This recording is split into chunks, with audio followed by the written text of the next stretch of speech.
আমার কাছে যদি জিজ্ঞেস করা হয় পৃথিবীর সর্বশ্রেষ্ঠ খাবার কি, তাহলে চোখ বন্ধ করে একটাই কথা মাথায় আসবে, যার আর কোনো তুলনা নেই।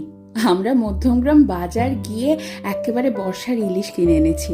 একটু নুন আর হলুদ মাখিয়ে সর্ষের তেলে ভেজে নিয়েই সাথে গরম ভাত, কাঁচা লঙ্কা আর ইলিশ মাছ ভাজার তেল।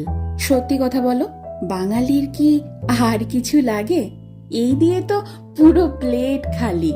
আমার মা যেহেতু স্কুল শিক্ষিকা, তাই অনেক সময় এমন হয়েছে ঘটা করে রান্না করার সময়ই পাইনি। আর সে সময় যদি বাড়িতে ইলিশ মাছ থাকতো, তাহলে এই ইলিশ মাছ ভাজা দিয়ে কত তৃপ্তি করে খেয়ে উঠেছি সবাই।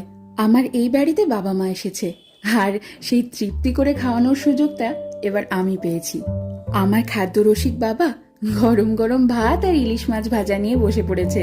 দেখো কত মজা করে খাচ্ছে, দেখেও যেন তৃপ্তি আসছে আমার।